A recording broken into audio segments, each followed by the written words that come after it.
Number 3, Prophet Isa, how old is he now? Is it that hard to guess? He's around 2012, for example.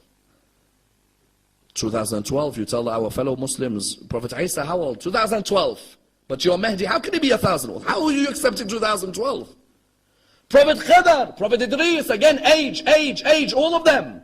But do you know who is the greatest example of age for our brothers in Ahlul Sunnah? Dajjal. Why Dajjal? We have so many hadith about Dajjal, don't we? Rasulullah says every prophet told his ummah about Dajjal. And I tell you about Dajjal, but I tell you something extra, that he is Al-A'war, the one eye. Yes? Ahlul Sunnah believe Dajjal is a human. We believe he's a system. We don't believe there's literally a human with one eye. We believe it's a system which opposes religion. Ahlul Sunnah believe no, it is a human. And if you read the books of Ahlul Sunnah, that person's been living since the time of Rasulullah, locked on an island in chains. Go and do your research tonight. Dajjal in the belief of Ahlul Sunnah. That Rasulullah was told about Dajjal. He went with Umar ibn al-Khattab to visit Dajjal. When he went, Umar said, who is this? The reply was, the person said, I am God. Umar wanted to strike him. Rasulullah said, stop. This person is the imposter. He is the Dajjal. He will live in an area of Isfahan and he will be raised when the Mahdi arises. Hold on. So from the time of Rasulullah, Dajjal has been living. Tamim al-Dari narrates, we were on a ship, we went past an island, we saw someone with chains around his hands. We asked, who is this person? We were told, this is Dajjal. So from the time of Rasulullah, Dajjal has been living. That means, in the belief of Ahlul Sunnah, Dajjal is older than Imam al-Mahdi. So how can I be ridiculous in my belief about Imam al-Mahdi when you believe in a Dajjal who's older than Imam al-Mahdi? Then an ultimate question, what is the benefit of the Imam in this occultation? As in, which benefit do we gain from the occultation of the Imam? We reply by saying the benefits are numerous. The first benefit of the occultation, Imam will never pledge allegiance to a tyrant. There are many tyrannical governments, but our 12th Imam will never have pledged allegiance to a tyrant. Secondly, what was the need of a ghaibah? That of course they were going to kill the Imam. Thirdly, the ghaibah is of course a test for us as followers of the Imam. How good a relationship do we have with the Imam? An Imam who we can't see, but we believe in his return. How many of us every day talk about Imam al-Mahdi? How many of us talk about Dua Nudba, or Dua Ahad, or Dua Tawassul? How many of us have this closeness with the Imam where we discuss the signs of the Imam and the return of the Imam? Some people turned around and said, what benefit do you gain from an Imam who you can't see, O Shia? What benefit do you gain from an Imam who you can't visualize? Because today people ask, what's the point of Imam Mahdi? I can't see him. We reply by saying the following principles. Do we believe in an existent who you can't see but whispers bad into you? Do we believe in such an existent or no? What do we call him? Shaitan, isn't it? Shaitan exists, cannot be seen, whispers bad. Taken by that logic, then can there be an existent who exists, cannot be seen, but whispers good into you? How many of you have had a thought in one day in your life or another and you're wondering, where did I get this thought from? Where did I get this idea from? Where did I go and open this moment, this business from? Where did that rizq come to me from? That is when a person truly has that relationship with the Imam. In the same way the Quran says about shaitan, yuwaswisu fi sudur an-nas, shaitan whispers into the hearts of men. If shaitan is living, cannot be seen, and whispers bad into the hearts of men, then why can't al-Mahdi living, cannot be seen, whisper good into the heart of men? And that's why you find that many have benefited from the existence of the Imam, even though they had not seen him. So many of the greatest of the scholars had seen the Imam. So many of the most pious of the community had seen the Imam. Do not just imagine that you have to be a speaker or a scholar or religious figure to meet the Imam. No. Anyone with sincerity can meet the Imam. Anyone who seeks to be close to the Imam. The Imam in his final letter said, if my Shia wanted me to return, I would return for them. Those who want the Imam to return, the Imam would return for them. The Imam also says what? When they said to him, Imam al-Mahdi is in ghaiba, we cannot see him. He says, no. He says his ghaiba is like that of Prophet Yusuf alayhi salam. He exists, but his brothers couldn't recognize him. You ask Allah constantly, Ya Allah, allow us to recognize the Imam of our time. Allow us to be of those who defend the Imam of our time. Isn't it sad that we have so much knowledge on trivial matters and don't have knowledge of the Imam of our time? When a person dedicates their life to building a relationship with the Imam, there is no way the Imam would not help them. That's why may Allah bless the soul of Allam al-Hilli. Allam al-Hilli, how much he dedicated to the religion of Islam.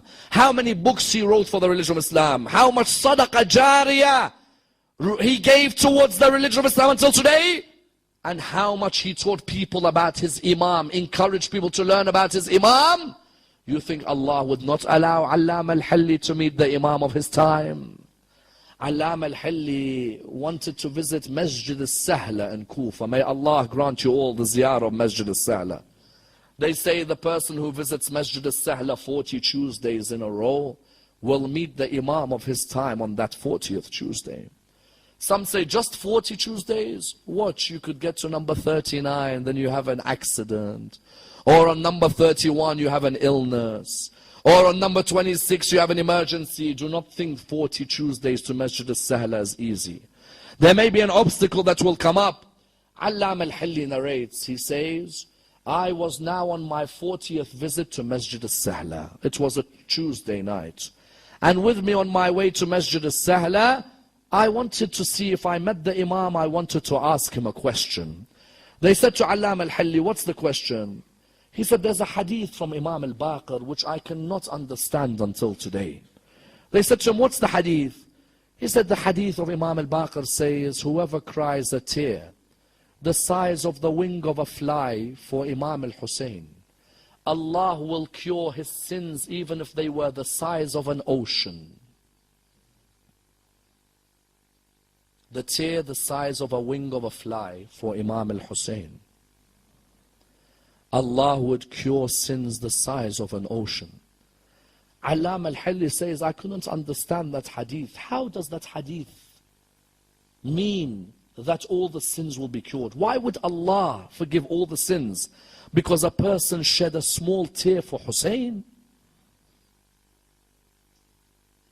So Allam al-Hilli says, it was the 40th Tuesday and I set off towards Kufa, towards the place where the house of the Imam will be, where the government of the Imam will be.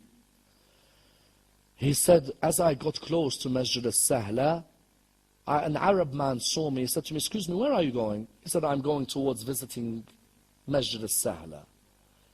He said to him, why? He said, I want to visit Masjid al-Sahla, it's my 40th Tuesday, and I want to meet the Imam of my time, and I have a question I want him to answer for me. So the Arab man said to him, do you mind if I answer the question? He said, no, only my Imam can answer. The Arab man looked at him and he said to him, no, allow me to try. What's your question? He said, you know, I've always wondered, the tear the size of a wing of a fly for Imam al-Hussein alayhi salam, could it really cure sins the size of an ocean? He said, I've never understood this hadith of Imam al-Baqir. The Arab man looked at him and he said, can I explain the answer to you? Allam al-Hilli said, well, go ahead, if you know, go ahead. He said, there was a king who went to war and his soldiers were with him. And midway through the journey, his soldiers were away from him and he was stuck in a forest alone. He didn't know where to go and he couldn't find any of his soldiers. So he went, knocked at the door. An old lady answered. She said to him, how can I help you? He said, I'm the king of this whole land. I cannot find my soldiers. I beg you, do you mind looking after me? And I promise when I return to my palace, I'll give you everything. The lady said, come in, stay with us. I live with my son, we live alone. And considering you're our guest, we only have one animal outside, but we'll slaughter it. That's all we have, but you are our guest and you deserve everything. That king, when he left their house having eaten, said, I swear when I return to my palace, I'll give you what you want. Months had gone past. Nothing had been given. The narrations say that her son said to her, or she said to her son, my son, why don't you go and visit the king and tell him who we are? The son was hesitant. He was like, he'll never remember us. He's now gone. She said, no, go and ask him. The son went towards the palace. Excuse me, who do you want? He said, I want to see the king. Why? There is something he owes us. The guards let him in. He came and saw the king. Oh, king, do you remember me? He said, no, I'm sorry, I don't remember you. Do you remember when you were lost in the forest? Me and my mother gave you our house. And we slaughtered what we had for you. He said, of course I remember you. How can I forget? Please forgive me that I wasn't able to come back to you. It's been difficult times for us. Then he looked around at his two guards and he said, what do you think I should give him as a reward for what him and his mother done to me? They replied by saying, one of them said, give him some land, he deserves land. The other said, give him some treasures, let him have treasures. He looked at both of them and he said, how unjust both of you are. This man, him and his mother gave me all that they had. Therefore, if I am going to be just, I have to give them everything that I have. The Arab man looked at Allam al-Hilli and said, oh Allam al-Hilli, if a normal king can be so just that he is willing to give everything away because a mother and her son sacrificed one animal, then do you not think the King of Kings would give all his forgiveness away for the man who gave everything he had on the 10th of Muharram? Allam al-Hilli began to cry, for his tears remembered Karbala. He remembered Hussein giving the baby away, and Hussein giving Akbar away, and Hussein giving Abbas away. That lady gave one animal and a king gave everything. Hussein gave his life. How could the King of Kings not give all his forgiveness to the man who gave everything away on the 10th of Muharram? A tear. Then he looked at him and said, oh Allam al-Hilli, tell my Shia that if they visit me every Tuesday in Masjid al-Sahla, I will be there for them. As the poet says, oh Allam al-Hilli, tell my Shia not to forget me, I am with them. Tell my Shia that when I see their deeds, I cry sometimes. I expect more from my Shia, more from my followers.